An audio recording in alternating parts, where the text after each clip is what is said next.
Galaw-gaw, kay harot-harot tingnan maliksi, di mapigil ang gaslaw. Galaw-gaw, ang lahat ginagalaw, napakaharot ang pakialam. Galaw-gaw. Okay, magandang umaga po sa inyong lahat. Saan mga dako ng Pilipinas kayo, mga kaibigan, kakaibigan, kakampi, at higit sa lahat katindig. Ako po ang inyong lingkod, Mayet Robles, ang muling nagbabalik na mami at babaeng lagalag, ang maghahantog sa inyo ng patuloy na balita, ang liwanag ng kaisipan na siyang na-miss nyo ng isang buwan, hindi po ba? Sapagkat nagkaroon lang po kami ng technical adjustment, syempre upgrade nung ating mga technical sa portion ng ating studio, kaya po nawala kami pansamantala. Subalit ito ako, muling nagbabalik. Okay, sa programang Tindig by Tamar Robles. Yan, mahirap paghawak ang camera, ang microphone. Okay, Tindig by Tamar Robles, ang programang nagbibigay ng liwanag ng kaisipan. Isang buong oras from 10 to 11 a.m. na mapapanood at mapapakinggan nyo ang mga balitang ito na aking ilalahad sa inyo dito sa www.ustream.tv, then search Kakampi Online. Yan po. At saka, ikiklik nyo lang po ang programang Tindig by Tamar Robles. Ang Kakampi po ay may temang kapisanan ng mga kamag-anak ng migranteng manggagawang Pilipino, na ang ibig sabihin ay hindi lang po tayo tumutulong sa mga OFW, bagkos pati po sa kanilang mga kamag-anak na naiiwan dito sa luntiang pulong ito. Kaya po ang pangkabuhayan nila, ang siya pong aming ituturo, ang siya pong aming papel, ako po ang inyong lingkod na tutulong para po magkaroon ng pangkabuhayan ang kanilang mga kamag-anak dito sa Pilipinas. Okay, so mag-email lang po kayo kung meron po kayong mga katanungan, lalo na sa mga segment na aking binubuksan sa inyo. Ano po? Sa tamarrobles@yahoo.com. Yan po. So, pwede rin po kayong tumawag sa aking telephone number na 0922-895-3472, landline 346-2689, or dito sa studio para maka-ugnayan ko kayo sa buong isang oras na to sa 553-8656 or 788-3607. Parang naninibago ako, no? Kasi isang buwan din halos ako nawala, no? Naging offline. Anyway, ano po ba ang segment na ating pag-uusapan na aming ilalahad sa inyo? So, meron po tayong tutukuyin sa 4 na direksyon ng mundo nating ginagalawan. Sa North, yan po ang kasaysayan ng luntiang pulo, na kung saan hindi po ang Philippine history ang ating pag-uusapan, kundi luntiang pulo na kung saan ang lahi ng Ita ang siyang ating pagsisimulang tuklasin at pag-usapan. Ito po yung aming table of yung chart kung saan nauna ang Homo-Hona. Yan, di po ba? At pagdating po ng 1500, ang Homo-Hona ay lumitaw ng 300 AD pa lang. Pero ang lahi ng Kastila ay 1500 na po. So, napakalayo po ng diferensya. Kaya ho, yan ho ang kasaysayan ng luntiang pulo. Ganun pa man, hihimay-himayin pa rin natin kung ano yung mga kasalukuyang kaganapan sa luntiang pulong ito. Kagaya ng bubuksan ko sa inyo na isang usapan mula sa Rembrandt noong May 9, no? Yung May 9 po yun, yung ating event doon tungkol sa EDCA, yung pirmahan ng Amerika at ng Pilipinas, at saka tungkol doon sa mga basic commodity na talagang sobrang nagtataasan na ngayon. Abangan nyo po yun mamaya. Okay, sa West naman po ay tutukoy tayo sa career guidance. Yan po ay ang pangkabuhayan ng ating mga kabataan, career guidance. Iga-guide po natin sila. Lamang ay magkaroon sila ng ugnayan sa atin, sapagkat kailangan po namin ang kanilang pahintulot bago ho namin pwedeng pakialaman kung ano ang kurso ang kanilang kukunin. Yan, dapat kumatok muna para po kami ay magbubukas. So, mag-text lang po ang ating mga kabataang yan kung sino po ang nais magkaroon ng kaalaman kung anong kurso ang kanilang kukunin.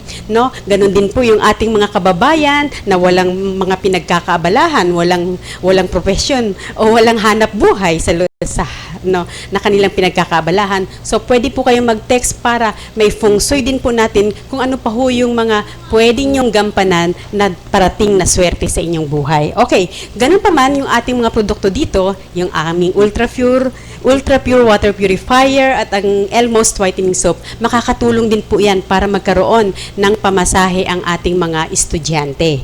Yan, tumawag lang po kayo at sasabihin ko sa inyo kung paano. And then, dun po sa ating East, sa second portion ng ating programa, tatalakay po tayo ng tungkol sa banal na aklat. Yung nakaraang buwan po ay hindi ko na i-discuss sa inyo ang tungkol sa mga nilalaman ng banal na aklat ng buwan ng Mayo, yung paksa ng Mayo. Pero mamaya, bibigyan ko yan ng pahapyaw sapagkat magbubukas na po tayo ng tungkol sa buwan ng Hunyo. Yan, mamaya po, abangan nyo yan sapagkat ang banal na aklat ay iba po sa Bible. Okay? And then, kasabay po niyan sa pagtuklas natin ng 4 na katuruan na dinala sa 4 na direksyon ng mundo, North, East, West, South, yun po ang ibig sabihin ng Feng Shui Pinoy version. So, yung kahulugan ng Feng Shui, tanging sa Pilipinas lang po nagkaroon ng 4 na mata. 2 sa liwanag, 2 sa dilim. Yan ang kahulugan ng X and Y axis. So, yan ho, ang mga na-miss nyo ng isang buwan, kaya muling nagbabalik ang mami at babaeng lagalag para ipagpatuloy ang paghahayag ng mga balita, liwanag ng kaisipan para sa ating mga kababayan. Okay, dumako na po tayo sa ating unang-unang produkto. This portion is brought to you by Ultra Pure Water Purifier. Samantala sa inyong lahat na gusto ng malinis na tubig, direkta sa inyong mga gripo, narito na ang Ultra Pure Water Purifier. Matipid na, garantisadong malinis na tubig ang hatid pa.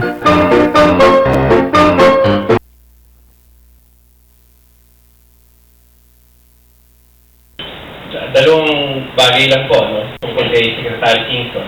Yung ikalawa po, hindi Secretary Kiko Pangilinan. Kahapon po ay nagpatawag po na tinatawag na Flood Summit ang Kongreso at dito sa National Capital Region. Nakakagulantang yung figure na inilabas ng DPWH, yung kanilang proposal para sa 300 billion kakailanganing pondo para ma-mitigate daw yung pagbaha dito sa Kalakang, Maynila. Bahagi ng flood mitigation ay yung massive reforestation daw ng una, hindi ho kasama ang taong bayan sa pagkukonsulta sa mga proyektong ito ni Sierra Madre. Gusto ko lang po sana ibalik kay Secretary Singson na nung panahon po niya na siya yung may hawak ng Maynila, meron po siyang isang programa na tinatawag na 20% environmental charges. Sa kasalukuyan po ay 28 billion pesos na.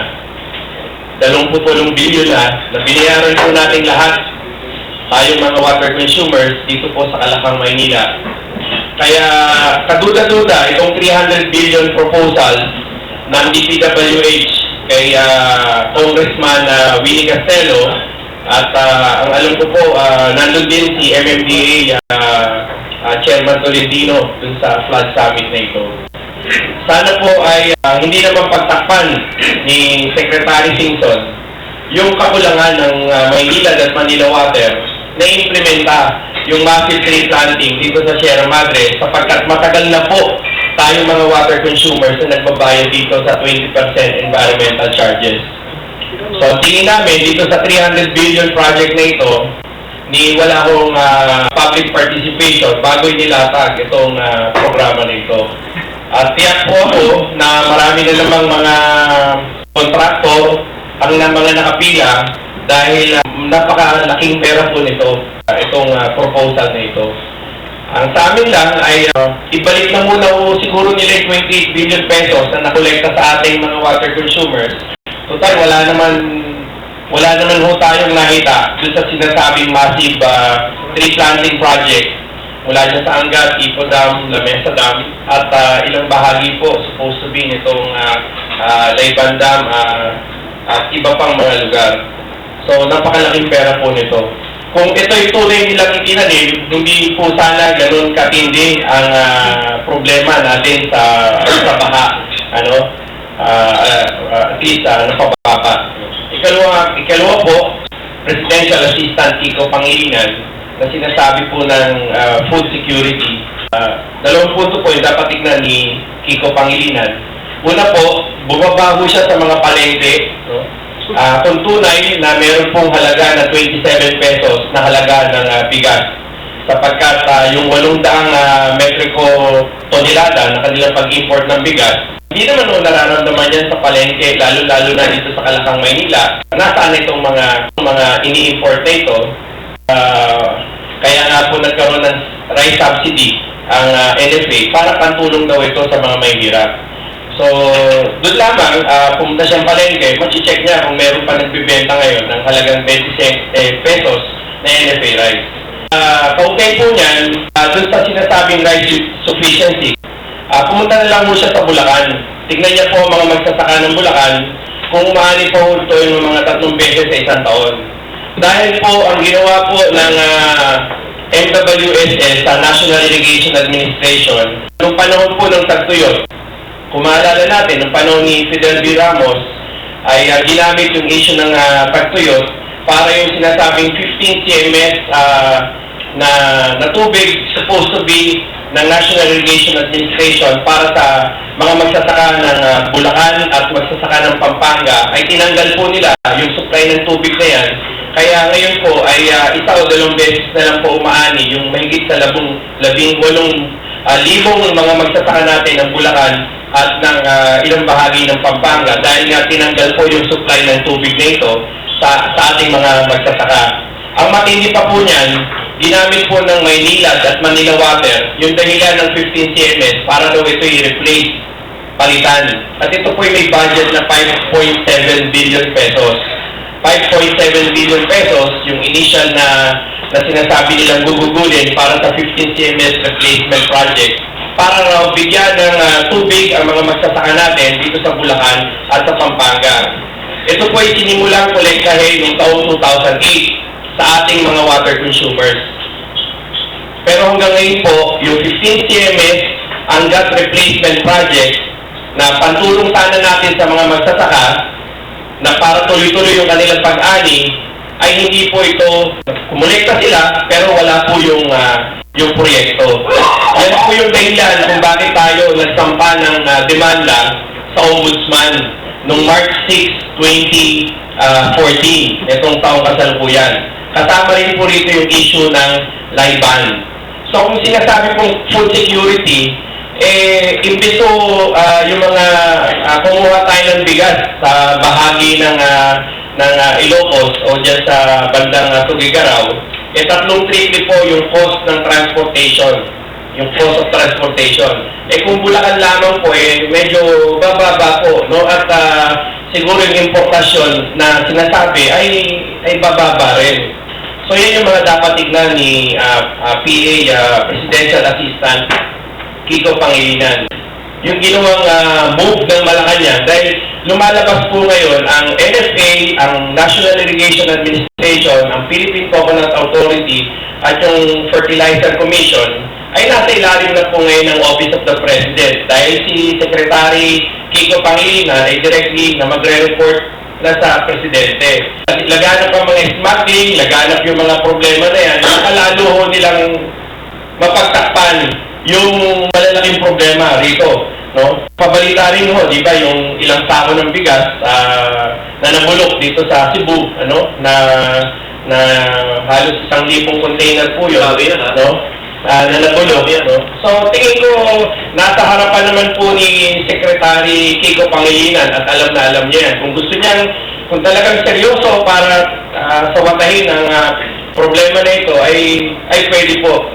At panghuli po, tungkol po dun sa proyekto ng Putatan, Muntinlupa, yung Putatan Water Facility. Ito po nasa ilalim din po ng National Irrigation Administration. Pero ito, nung panahon ni Secretary Singson, ito po ay kinuha ng MWSS sa National Irrigation Administration at meron pa ho itong halos 8 bilyon hanggang 10 bilyong utang sa Asian Development Bank. Pero nung nalipat po sa MWSS, hiningi naman po, nung panahon din ni Secretary Singson ito, hiningi naman po ng Maynilad na yung Muntinlupa Sewerage Water Facility na ito ay inilipat sa Maynilad. Pero naiwan po yung pagbabayad ng ng utang ng NIA sa Asian Development Bank na kung saan taon-taon almost 700 to 800 million pesos ang tinatanggal sa national budget na galing sa ating mga bayad ng buwis sa gobyerno ay kinukuha. So, kung sinasabing food security at yung issue ng NIA, para pwedeng kausapin ni PA Kiko Pangilinan na sabihin na sa Maynila na kayo na magbayad nitong at huwag nyo na kunin sa national government. Ano po? Yan yung mga issue na alam naman po ito ng Palasyo ng Malacanang. Dahil last month, biglang lahat doon sa village ay binago yung metro. Paano dumating yung bill ngayon? Abay, tumoble yung presyo. Wala ba tayong magagawa doon? Ang may control po ng tinatawag nating cash register o yung tinatawag ng metro, ay ang Maynila at Manila Water din. So kung kayo po ay may problema sa inyong mga metro, saan po kayo nagre-reklamo? Di po ba sa Maynila din? Di po ba sa Manila Water din? Ngayon po, ang regulatory office po ay maliit lang po yung kanilang technical regulation o pati yung customer regulation staff niyan. Maliit lang po, wala pa ho yatang 20. Ano po? So, dahil sa ilang milyong bahay, paano po i-check ng regulatory office ito mga violation na ito? Ang aming proposal, dapat po ay may balik sa gobyerno yung mismong itong mga metro na ito, no? At yun nga, kung hindi yung kaya ng gobyerno, tayo na lang mga manggagawa, tayo na lang yung mga consumers, magpapatid nitong mga public utilities nito, baka tumino at mapababa natin, no? Hindi magiging negosyo itong mga monopolyo nito. Kaya isang dahilan, no, kung bakit nagtataas yan, ang aming tingin ho, yung metro na ikinabit po ay hindi po angkop dun sa pressure.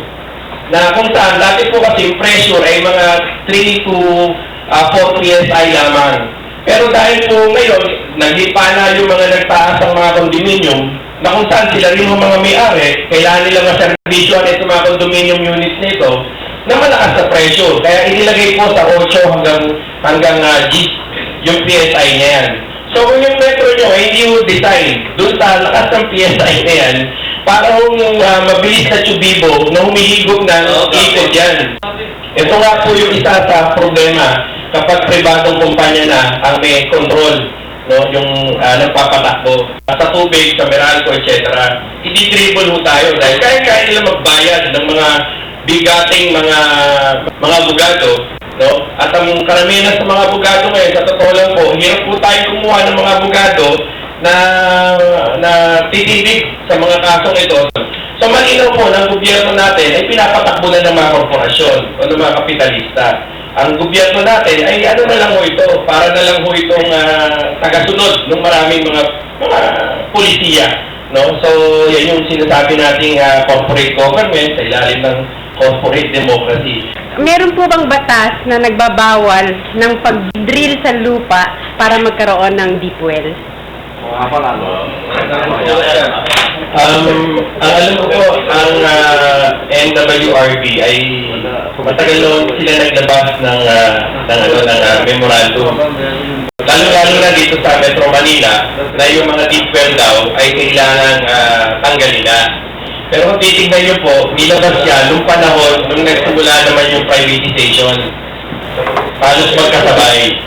Dahil nga, ang Ayala at ang grupo ng Pangilinan ay nasa-privado na yung pagpapatakbo sa tubig. Magkakaroon ng kompetensya pa. Maraming mga tao talaga na gusto bumalik doon sa pag-ano. Sinasabi nila, yung fresh water daw ay mas mabibilis na ma-deplete, at magkakaroon ng problema doon sa ng lupa. Pero may katotohanan naman po, pero ang problema na yung timing basta ang aming posisyon pagdating ho yan sa usapin ng tubig, dapat po ang tubig ay hindi mo nininegosyo ito. Ang tubig po ay karapatan natin lahat.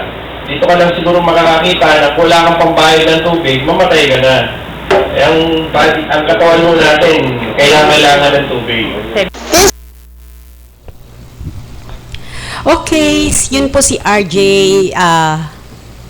Havellana. Okay, so manatili po kayong sumubaybay din sapagkat yung binuksan niyang problema ay tungkol dun sa ating mga basic commodities na kung saan talagang malaking problema yan na hinaharap natin lahat tayo sa buong mundo, sa buong Pilipinas. So, abangan niyo po kasi patuloy po nilang tututukan ang mga problemang yan na dapat na maibalik para sa ating mga mamamayan, ano? Lalo na yung tungkol dun sa tubig, yung tungkol dun sa mga problema sa tubig, yung mga hinahabol nilang binanggit nila sa kanyang pagsasalita, meron pa hong update yan. Kaya abangan nyo po. At dito ko rin po sa Kakampi Online ilalahad yan sapagkat hindi nyo po mapapanood yan sa ibang mga network, sa mga TV station, sa radio station. Limitado lang po ang kanilang oras. Pero dito, hanggat meron problema, pag-uusapan po natin yung tungkol sa mga basic commodities na yan. Okay, magdadagdag lang po ako tungkol doon sa deep well na tinanong ko. Actually, sabi niya memorandum lang daw yun muna. Pero magbibigay siya sa akin ng kopya kung ano yung memorandum na yon. Kaya dito ko rin po ilalabas yon sa Kakampi Online. At higit sa lahat, yung tungkol doon sa pagdidiplit ng tubig, no, pag nagkaroon ng deep well, hindi po totoo na tutuyuan o mauubos ang tubig natin dito sa ilalim ng lupa. Hindi po totoo yan dahil cycle nga po cycle taas baba. So yun po, meron pa po akong ikukwento sa inyo sa susunod na programa natin, yung tungkol dun sa talagang kasindikatuhan ng negosyante tungkol sa tubig natin. Bakit ginawang station, maraming refilling station, samantalang dati, ang tanging meron tayo ay yung mga gasoline station na yun ang talagang walang source sa atin dito. So kung paano ho ginawang negosyo yan ng mga negosyante, yun ho ang i-discuss ko sa susunod na kabanata natin. So abangan nyo po yung tungkol dun sa organic fertilizer din. Actually, meron na po kaming plataforma kung paano mabubuo ang organic fertilizer na yan para maalis yung acidity ng lupa natin. At hindi na po natin kailangan mag-import ng mga fertilizer na yan. Tayo sa sarili natin ang titindig sa sarili nating kakayahan, sa sarili nating likas na yaman. At tanging ang kailangan lang po natin ay magkaisa na tayong Pilipino para malabanan natin ang kahirapan at lalo na yung mga korupsyon sa gobyerno. Okay? Para sa susunod nating produkto,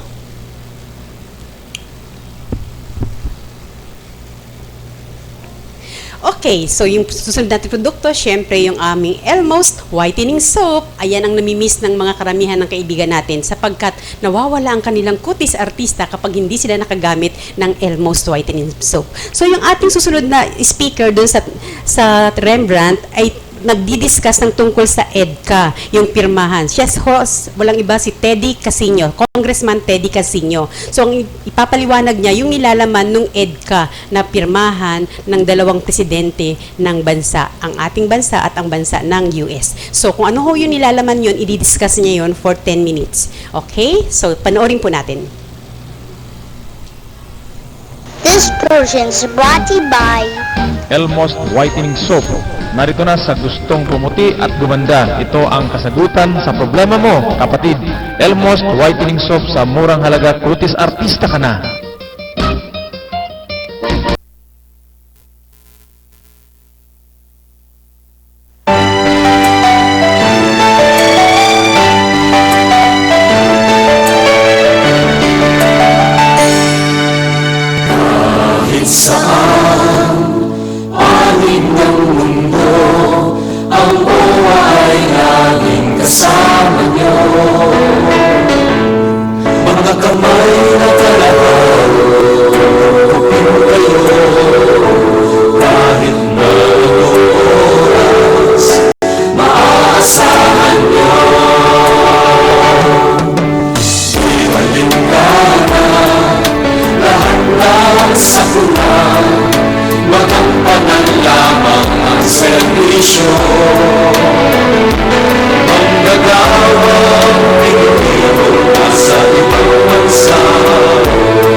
Segunda ang tungkulin ang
sabay ng pagbangon ng bayan, kasamang pag-ibig sa pagbigay ng ginhawa. Dividendo ng pag-ibig members, 9.3 billion na. Pag-ibig savings nyo, kumita ng 4%. Pag-ibig housing loan, tinaas, 6 million na. Interes sa calamity loan, binawasan, pinakamababa. Habang 100 pesos pa rin ang mandatory monthly contributions nyo. Opo, 30 million members na tayo ngayon. Patunay na naman sa pag-ibig ang pinaghirapan may katuparan. Daghang salamat! Yes, Magalos. Muchas gracias. Madaming na salamat. Salamat po! Dahil sa inaalagaan ng mundo, libo-libo rin ang naaalagaan ng prinsesa. Kaya naman panay ang thank you nila sa iyo.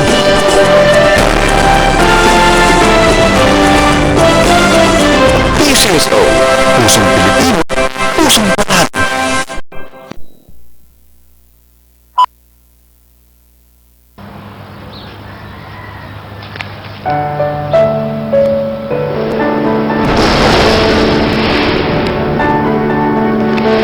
Saan ka man, namimiss ka nila. At dahil mahal mo sila, dapat benepisyo protektado ka. Mag-member sa SSS kahit saan ka man sa mundo para may benepisyo ka at ang iyong pamilya.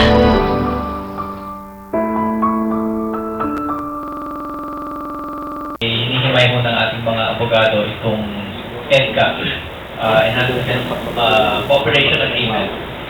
And doon sa initial study ho ng ating mga abogado, we have listed at least 11 provisions of the Constitution na nilabag ng agreement na ito. So hindi lang ito yung provision on the basis, which is Article 18, Section 25, but 10 other constitutional provisions na nilalabag nitong EDCA.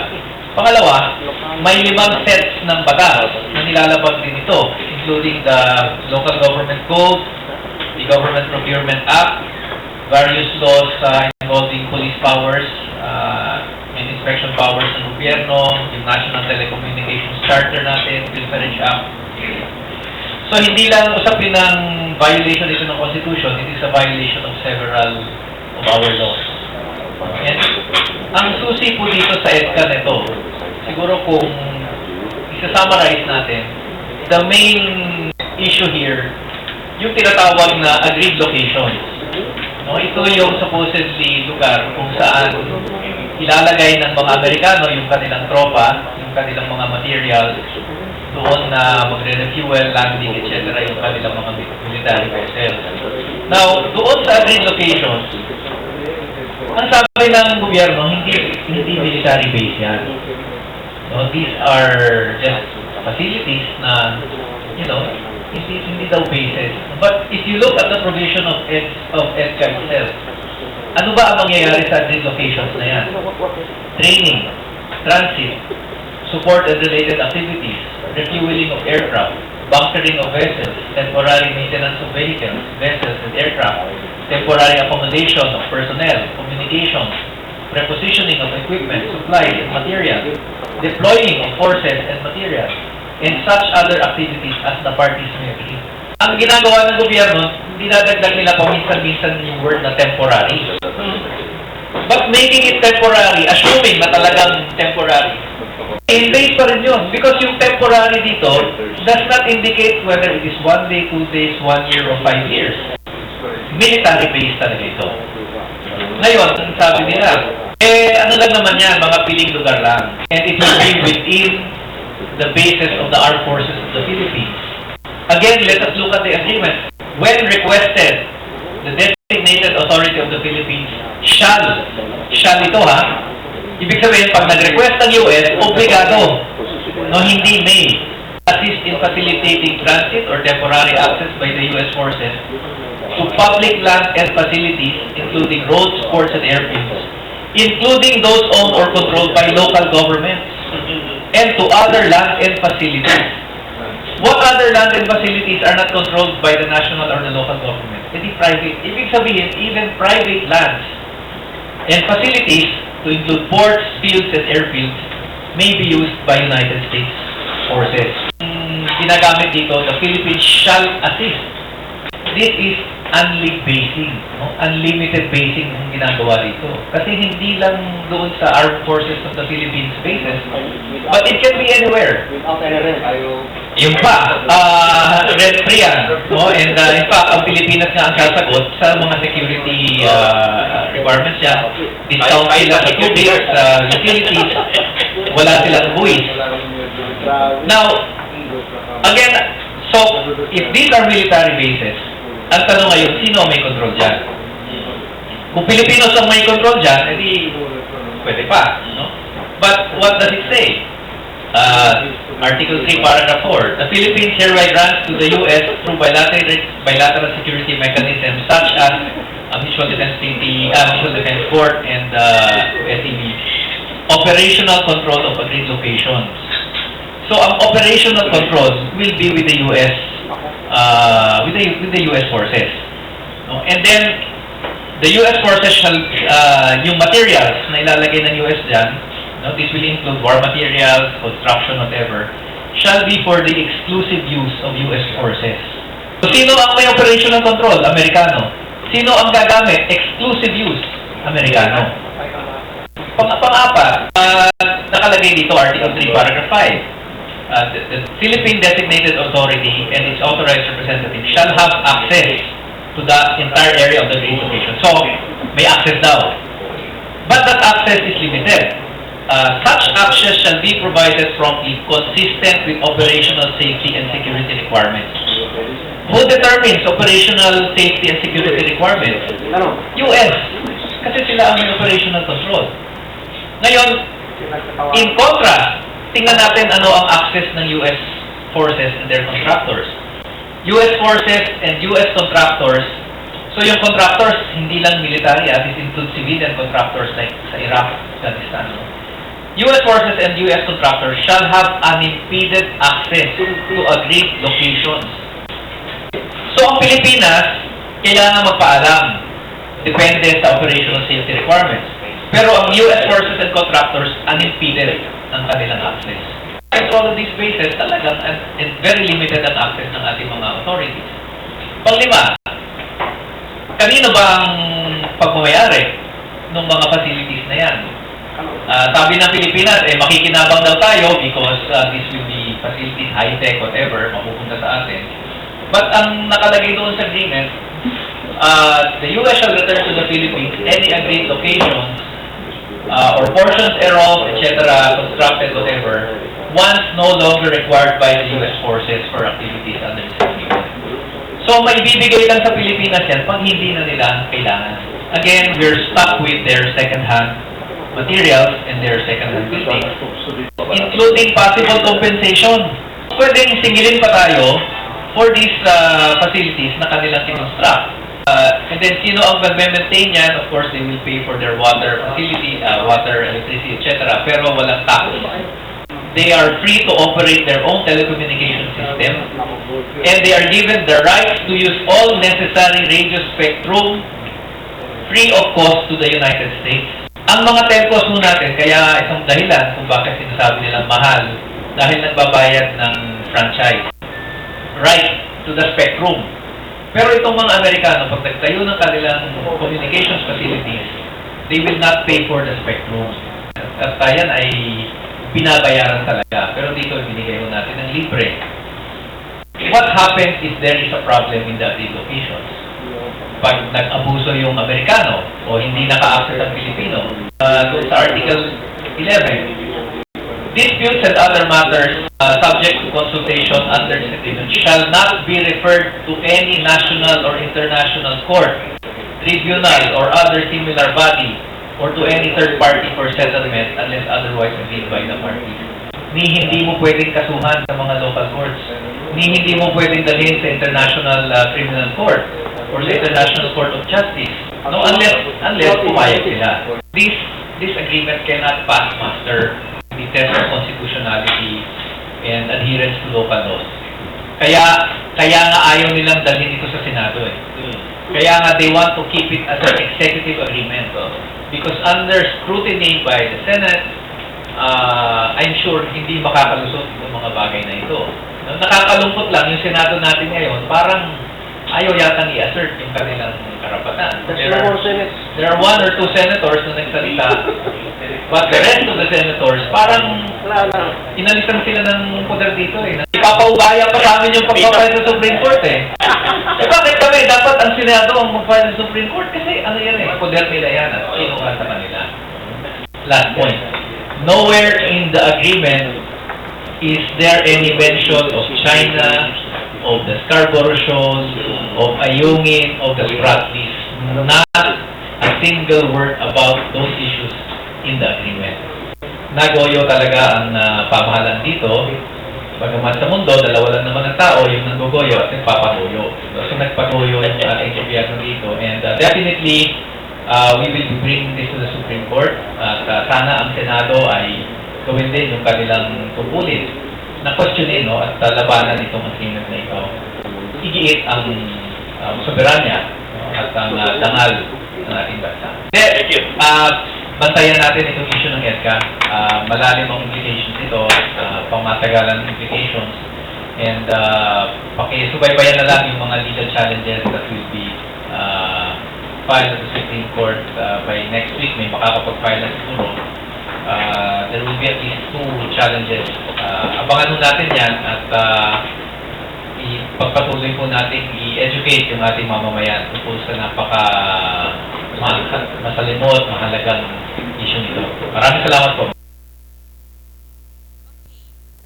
Tama po yung sinabi ng ating congressman na si Teddy Casino. Kailangan po maging vigilante na rin tayo sa pagkakataong ito sapagkat buhay na po nating mga Pilipino ang nakasalalay dito. Ganun pa man, ginawa na nila ang kanilang mga kailangang hakbang na legal para busisiin, himay-himayin kung ano yung nilalaman din na ebidensya na nakasulat na doon. So sila na ho ang gumawa ng paraan para mailapit sa Korte Suprema ang kanilang mga napunang mga kahinaan at kapalpakan dun sa kontrata o agreement na yon. Anyway, sa ganang amin naman, sa aming samahan, tindig katao, kami ho ay naniniwala sa dalawang mukha ng buhay. Ang katotohanan na ibinibigay sa atin ng kalikasan na merong liwanag at merong dilim. Pag sinabing liwanag, yan ho ay ang mga katotohanang material, literal na nakasulat na, nakikita, nahahawakan, so matter, ibig sabihin. So yun hong mga nakasulat na nilalaman ng EDCA, yan ho talaga ang plataforma ng agreement sa pagitan ng Amerika at saka ng bansa natin. Kung ano man yon, nakasulat na po doon, di po ba? So yun na yung material. Pero meron pa hong ang mga namumuno na lumagda sa kasunduang iyan, meron ho silang tinatawag na katotohanan nasa dilim. At pag nasa dilim, wala na hong karapatan ang kahit na sino na malaman yon, basta ang panghawakan na lang natin, ang tiwala natin sa ating Pangulo, na talagang hindi niya tayo ipagkakanulo o ibibenta sa ating mga kaaway. So sino-sino yung mga kaaway natin? Yung mga nang-aangkin ng ating teritoryo, kagaya ng China, di ba? Yan na yung talagang nag-iiringan na ang ating bansa at ang kanilang bansa. Pero hindi naman natin talaga kaya silang labanan. So sa pamamagitan marahil ng kasunduang ito, yan na yung mga hidden agenda. Yan na yung mga katotohanang itatago nila sa dilim sapagkat hindi kailangang i-broadcast yan. Lalong mauunsyami ang kanilang mga plataforma, ang kanilang mga intelligent move kapag yan ay naisulat doon sa sinasabing nilalaman ng kontrata. Kaya kung ano man yon, magtiwala na lang po tayo sapagkat tayo ho ay miyembro ng United Nations.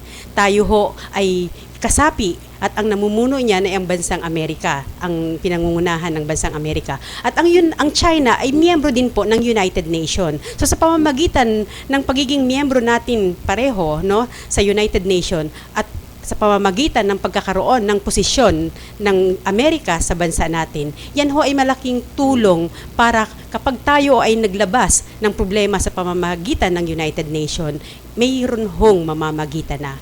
At yun ay dahil pareho tayong kasapi, mas madali nilang aaksyonan. Magtiwala na lang po tayo sa ating, total naman, ibinigay na natin ang ating tiwala sa Pangulong Noynoy. So, lubusin na natin. Kailangan lang maging vigilante tayo, magmasid tayo, dahil kapag nagkaroon ng lungi o pagkakamali sa pirmahang yan na nakasulat, dun ho tayo kailangang magkaisang muli, kagaya ng nakaraang mga revolusyon na ginawa natin ng pagkakaisa sa EDSA 1, EDSA 2, dun ho na ipakita na natin na kaya natin uling magkaisa. Pero this time, may kasama na pong katalinuhan sapagkat ang dapat nating tunay na pagkaisahan ay yung matuwid na landas na merong kailangang gampanan na kaliwa at meron ding kanan para tinatawag na matuwid na daan. Yan po. Yan po ang saganang amin sa Tindig Katao. At dumako na po tayo sa ating buwanang paksa na walang iba kundi ako ang nagtanim. Tama po, hindi po ako. Ako nga po ang nagtanim, ako po ang nagpasimula. Ako ang nagtanim, ang nagbayo at nagsaing. Subalit nang maluto ay iba ang kumain. Mapalad din naman ang sinumang nakakain. Lubos na siya kanang walang pagod ni katiting. Pero hindi po kayo ang kakain lang. Lahat na po tayo kailangan kumain sapagkat ito na po yung panahon na kailangan na natin matuklasan kung ano talaga itong mga katotohanang inilihim sa atin na tumatama sa North, East, West, South, NEWS balita. Ibig sabihin, hindi lang po ito sa Pilipinas, kundi ito ay tukoy sa buong mundo na ginawa sa atin ng mga unang umunlad o unang nanakop na bansa. Yun ay walang iba, kundi ang Kastila. Kaya kung ano ho yung inilihim nila, yun ho ang kahulugan ng news, balita, dahil ho yun ho ang istorya sa gitna. So kasabay po ng aming paglalahad, hahango po kami ng aming paksa, buwanang paksa, sa nilalaman, sa katuruan ng nilalaman ng banal na aklat. At ito po yung table of content. At ito naman po, ang description ng banal na aklat. Yan ho, description. So, meron siyang 5 inches ang kapal, ang haba ay 6.24, ang lapad ay 16. So, may tukoy po yan sa buhay nating mga tao, yung 24 hours na oras na dilim at liwanag, at yung 16 dun sa mga gumanap at lumikha ng planeta natin, at yung 5, yung gumanap at nagturo na gumamit ng 5 letra sa kanilang pangalan. Yun ay walang iba kundi ang aming tinatawagan sa pangalang JESUS, 5 letra sa kanan. Siya ho ay sumisimbolo sa kasarian ng liwanag, sa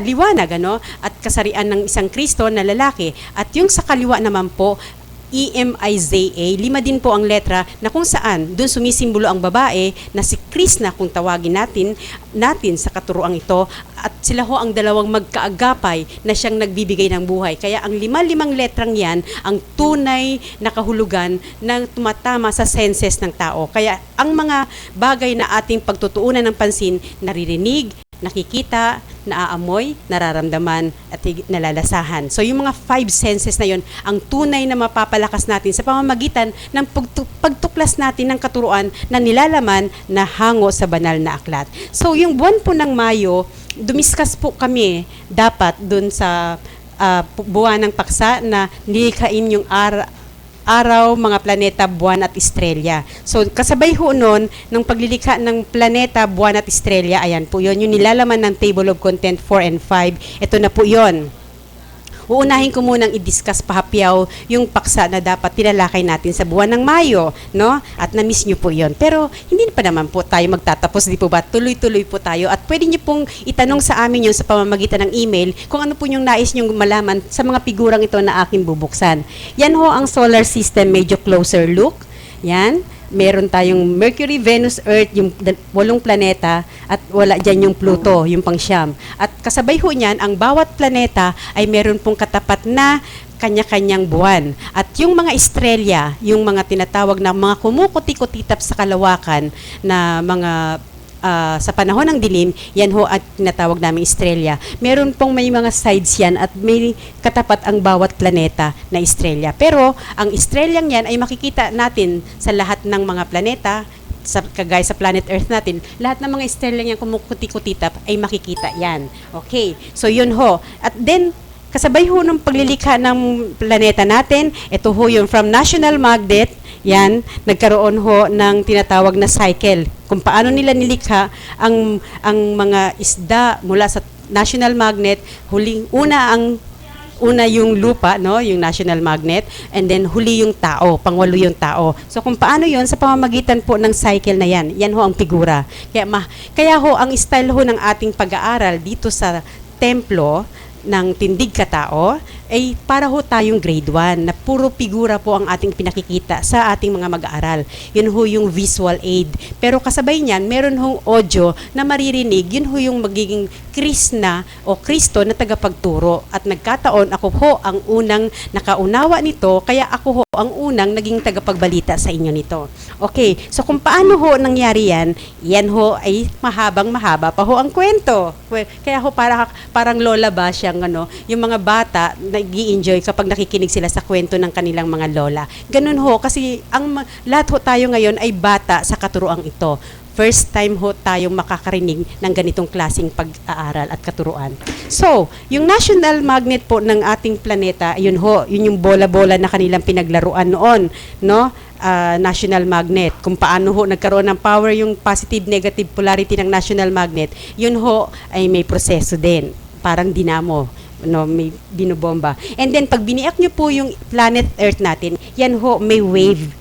May 9 layers din po yan siya below sea level. And then pagdating sa ibabaw, above sea level, may 9 layers pa din po yan. So kung ano-ano, kung paano yung naging 9 layers na yun ho ay i-discuss natin uli kapag may nagtatanong or sa next year na uli na buwan ng Mayo. Yan. Kaya ho, kahit sa puno, kapag pinutol ho natin ang isang puno, makikita nyo po na laging may center, merong core, no, yung paghinati yung ganun yung puno. Yun ho yung paliwanag, ganun din ho pala. Kahit sa pakwan, lagi yung makikita nyo yung mga bungang kahoy, lagi yung matatagpuan yung pinaka-center nun. Kahit na hindi siya perfect round, lagi yung may makikita na mayroong center yon. So yun ho yung pull of gravity na tinatawag natin, no? Kaya ho doon na sa sentro ang national magnet.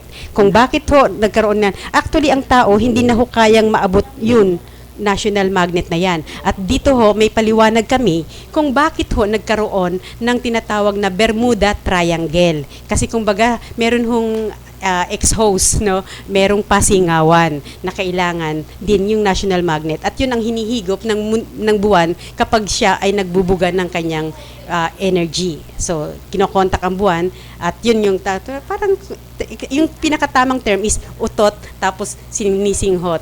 Parang ang tao at saka yung halaman, kapag ang tao ay umutot, oxygen naman yun ng halaman. Pag ang halaman ay umutot, oxygen naman natin yung kanyang ibinuga. So yun ho yung parang cycle ng buhay. Okay. So kasabay ho nun, hindi ho natin na-discuss yung tungkol sa hamog na kung saan so ito na ho yung solar system, okay. Yan na ho yung pinaka-view perspective ng solar system. Kakaiba ho ito sa kinagisnan nating solar system. Hindi ho ito parang track and field. Ito ho ay talagang perfect na nasa pyramid na siya. And then yung Pluto po, hiwalay po siya doon. Nasa dimension siya dito. Pero ang nasa loob ng pyramid, yung 8 planets, yun ho, kung anong meron tayong nakikita sa loob ng planeta natin, nabubuhay sa planeta natin, ganun din po dun sa 7 planets. Kaya ho, hindi lang ho tayo makakarating dun dahil yung hangin ho ng ibang planeta ay lason sa atin. No? Tayo ho ay nagawa sa pamamagitan ng magnet, ng national magnet ng Earth. Kaya yun ho ang nagbibigay ng buhay sa atin. Pero hindi ho tayo nalikha doon sa ibang planeta. Kaya ho, lason ho yun at ikamamatay natin kapag tayo ay nagpumilit na makarating doon sa planeta nila. So walang ang tawag to? Walang trespassing, no trespassing. So yun hong patak ng buhay na isa sa mga material na aspeto ng paliwanag namin sa pang-espiritual, Pero sabi nga ito spiritual, ito material. Pero katotohanan ng pang-espiritual. Yun hong patak ng buhay na tinatawag ay tumatama pa rin po sa 5 kapamaraanan. So meron hong hamog, ulan, ang pangalawa, patak ng buhay sa dilim, patak sa dilim, yung pangatlo, pawis, yan ho. At saka yung katas ng buhay, yun hong luha. So 5 klase ng patak ng buhay na may paliwanag kung ano-ano ang mga iyon. Yan ho, kung ano ho yun ang tanong nyo, sige, i-text nyo lang po or i-email kasi ho, yung patak ng buhay na yan, ang mismong lumikha ng planeta natin ay gumalaw-galaw. Ibig sabihin, hindi ho siya nag-magic. siya ho ay talagang gumawa. So sa pamamagitan po ng kanyang gawa, nakita po natin yung kanyang patak ng buhay, yung kanyang pawis. At yun ho ay sa pamamagitan ng hamog na makikita natin sa kalikasan. At again, kasabay ho nung natin ng Mayo, yan ho, pinag-usapan natin yung mga sangkap. Kasi nga ho, yung creation ng lahat ng material na bagay, kailangan malaman natin kung ano-ano yung mga sangkap. At doon ho tumatama yung 5 sangkap, ingredients kumbaga, na ibinigay nila sa ating sa planeta nating ito. Yan. At kaya nagkaroon ng tinatawag na batas ng kalikasan o yung protocol sa pyramid na kung tawagin ay ready, get, set, go. Dito namin hinango ang aming lunar calendar kasi posisyon ng buwan ang aming pinaghahanguan ng unang gawain. Kagaya niyan, sa first day na merong buwan, yung lunar calendar sa Chinese, yung one nila is new moon. Okay. Napakaliit po na liwanag yung makikita natin sa buwan. Parang guhit lang. At yun ho ay lahat ho ng mga nilikha na nasa tubig ay talagang yun ho ang masaganang pangingisda, yung madilim pa ang buwan. Kasi ho, yan ho ay nilikha para sa mga nabubuhay sa tubig. And then, yung second day, medyo lumalaki na po yun ho ay nilikha para sa mga hayop na nasa ibabaw na ng lupa. So, usually, ready, get, set. And then, sa pangatlong araw, yun ho yung nilikha ng merong nilikha na tumatama sa dalawang kaisipan, na merong dalawang kaisipan, yun ho ay para sa mga tao. Kaya ready, get, set, go. Sa feng shui namin, kadalasan, pag new moon, hindi ho nagbibigay ng move sa anumang bagong negosasyon o transaksyon. Lagi hong sa pangalawa or pangatlong araw. Depende ngayon sa kung anong petsa o anong araw yon, no? Okay, so yun ho ang kahulugan ng aming feng shui. Isa sa kahulugan ng feng shui Pinoy version. Kaya ho dito sa aming calendar, yan ho, kailangan muna naming antayin kung kailan yung new moon. Yan, full moon na ito. Ang new moon ay nung May. So ito, ang new moon is 27, first day, second day, third day. O hindi pa nga nagbigay ng third day kasi ayun, kung ano yung ang kahulugan ng 29 yon. Sa pagdating ng fourth day, ayan, dalawa na, mayroon na, ibig sabihin, pwede ka nang gumalaw dyan. So, yun ho ay ang aming feng shui calendar at napag-uugnay-ugnay na po natin ngayon dahil hinihimay na ho natin. Okay, so ho yung solar system, yung pyramid na iyong nakita, na aking ipinakita sa inyo, ay meron hong tukoy dito sa larawan ng bata na aking madalas idinidiscuss sa inyo. Ang batang ito na kung saan yung pagkakangiti niya, ang ganda ng pagkakangiti niya. Yan. Yan ho ang pyramid. Makikita nyo ho ang talagang nilalaman yan sa batang yan. At yan ho tayong mga tao. Nilikha tayo sa pamamagitan ng dalawang nagbigay ng buhay na yan sa atin. Kung paano ho yan, ito ho ang sikreto. Ayan, ipakikita ko na. Yung pyramid na yan na solar system, ito na po yon. Diyan yung makikita lahat. Okay? Medyo close up mo lang. Okay?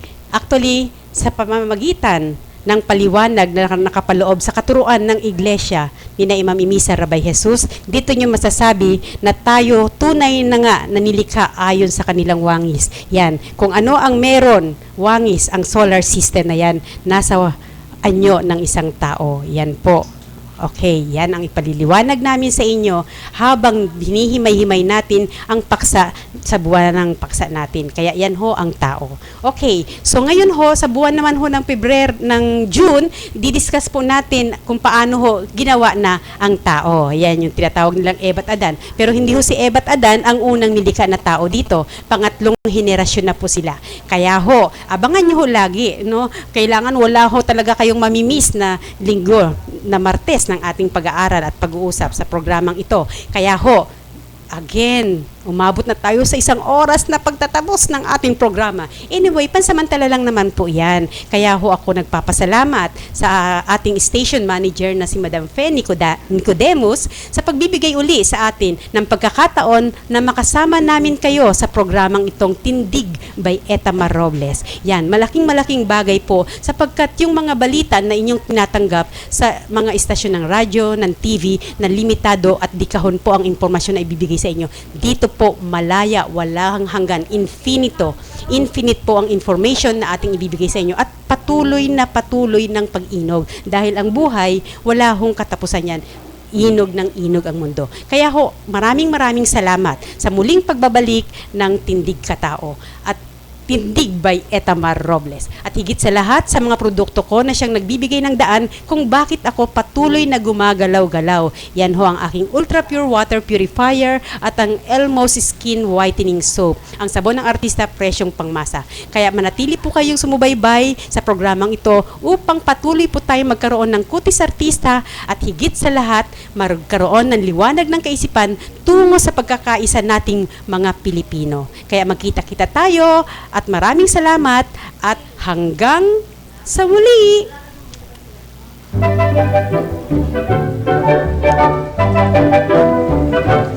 Galaw-gaw, kay harot-harot tingnan, maliksi, di mapigil ang gaslaw. Galaw-gaw, ang lahat ginagalaw, napakaharot at pakialam. Galaw-gaw, kung tawagin siya'y ganyan, kang karot, na trumpong tumatarang. Galaw-gaw, nakalilitong masdan, at haliparot kahit saan.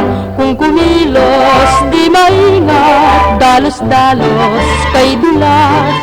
Kung siya ay iyong kausap, malingat ka't sumisibat, nawawala agad. Galaw-gaw, kay likot-likot tingnan, maliksi, di mapigil ang gaslaw. Galaw-gaw, ang lahat ginagalaw, at haliparot kahit saan.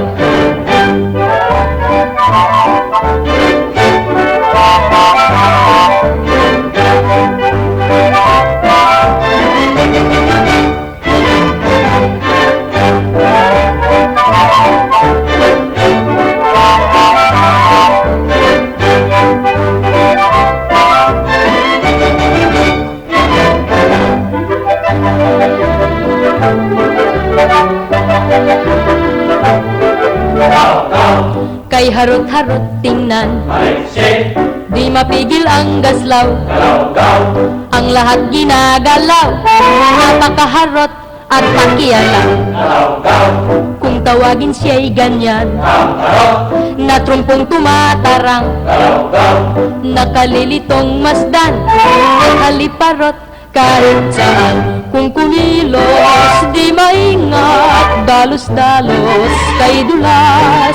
Kung siya ay iyong kausap, malingat ka't sumisibat, nawawala agad. Galaw-gaw, kay likot-likot tingnan, maliksi, di mapigil ang gaslaw. Galaw-gaw, ang lahat inagalaw, at haliparot kahit saan.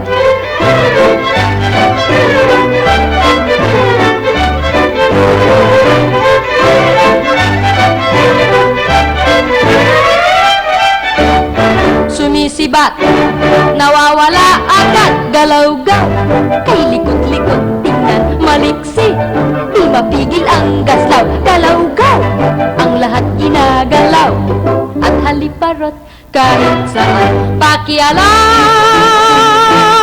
magaslaw.